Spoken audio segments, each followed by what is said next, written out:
The Euphrates River, long part of the area known as the Fertile Crescent, is a significant landmark in Scripture and a valuable resource in the Middle East as it runs through Turkey, Syria, and Iraq.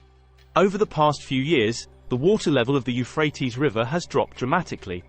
The drying up of the Euphrates River has revealed several ancient ruins and a cave.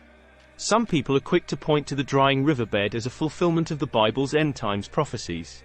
Two passages in the Bible predict the drying up of the Euphrates River. The first prediction is part of a lengthy oracle against Babylon.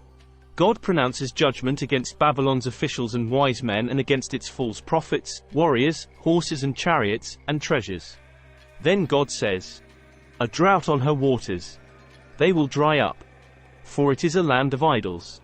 Idols that will go mad with terror." Jeremiah chapter 50 verse 38. The waters of Babylon are the Euphrates and Tigris rivers. Both rivers are drying up now. Are we witnessing the fulfillment of Jeremiah's prophecy? The second prediction of the Euphrates River drying up comes as part of the 7 bowl judgments in Revelation. The judgments of the 7-year tribulation start with the 7 seals. Revelation chapter 6 verses 1 to 17, 8 to 1-5, continue with the 7 trumpets. Revelation chapter 8, 6 to 9-21, 11-15-19, and end with the 7 bowls. Revelation chapter 16 verses 1 to 21. The bowl judgments come at the end of the tribulation, and they are so destructive that, if they continued, all human life would perish. Mark chapter 13 verses 19 to 20.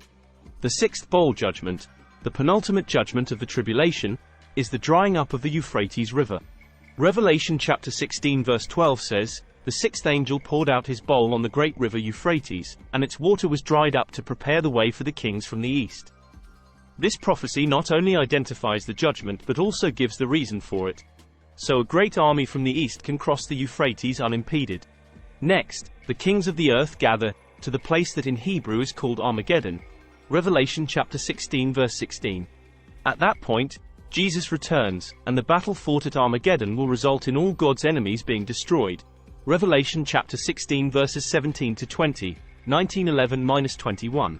A key event leading up to Armageddon is the drying up of the Euphrates. Are we witnessing the setup for the fulfillment of a major end-times prophecy?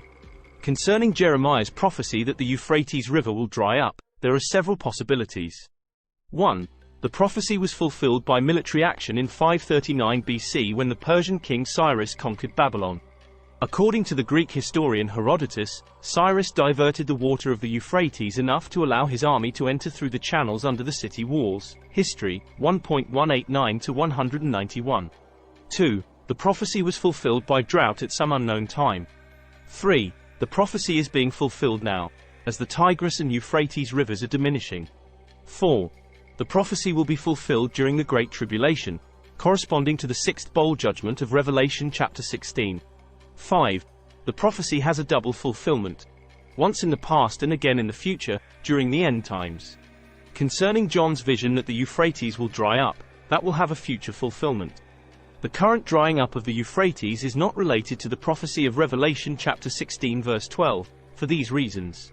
1. The 6th bowl judgment comes near the end of the tribulation. Before the 6th bowl, the Antichrist will rise to power, the 2 miracle-working prophets will preach, and many terrible judgments will occur. We are not in the tribulation now. 2. According to Revelation chapter 18 verses 17 to 19, Babylon in the end times will do much commerce by ship, suggesting that the rivers in that area are freely flowing during the tribulation, at least for a while. 3. The supernatural drying up of the Euphrates in Revelation chapter 16 verse 12 allows an army from the Orient to march westward. No such army is threatening Israel now. When it comes time for the Battle of Armageddon, the Euphrates River will indeed dry up. The current water level of the Euphrates, the revealing of ruins and caves, etc., has nothing to do with Revelation chapter 16 verse 12. That simply hasn't happened.